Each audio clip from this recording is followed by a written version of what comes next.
Could you explain the criteria you look at when selecting your stocks? Well, we look at, and I'm glad you came. I hope there's a large group. I got a note, I think, from your teacher on that.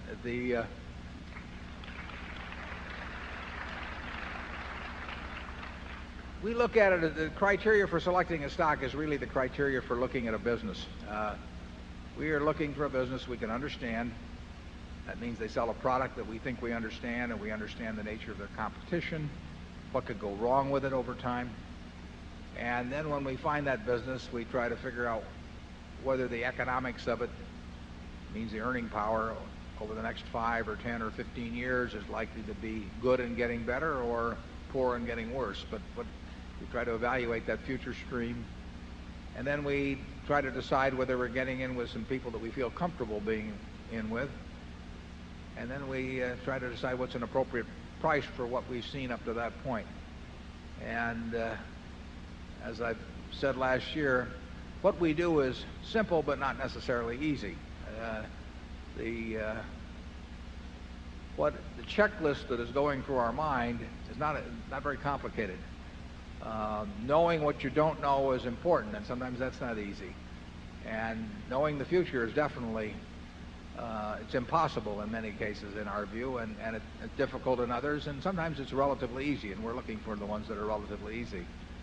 And then and then when you get all through, you have to find it at a price that's interesting to you, and that's very difficult for us now, although there have been periods in the past where it's been a total cinch. And that's what goes through our mind. If you were thinking of buying a service station or a dry cleaning establishment or a convenience store in Omaha to invest your life savings in and run as a business, you think about the same sort of things. You think about the competitive position and what it would look like 5 or 10 years from now, and how you were going to run it, who was going to run it for you, and how much you had to pay. And that's exactly what we think of as when we look at a stock, because a stock is nothing other than a piece of a business. Charlie? Yeah, if finance were, when finance is properly taught, it should be taught from cases where the investment decision is easy. And the one I always cite is the early history of National Cash Register Company, and that was created by a fanatic who bought all the patents and had the best sales force and the best production plants, and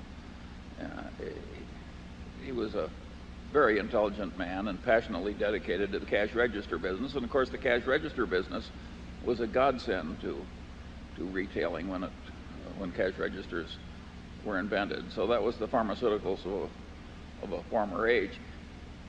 If you read an early annual report prepared by Patterson, who was CEO of National Cash Register, an idiot could see that this was a talented fanatic, very favorably located, and that therefore the investment decision was easy. If I were teaching finance, I would collect 100 cases like that, and that's the way I would teach the students. We have that annual report. What was that, 1904 or something, Charlie?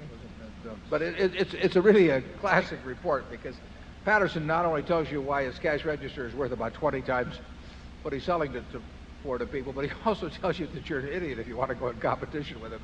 It's a classic. It is just a total, but no intelligent person can read this report and not realize that this guy can't lose.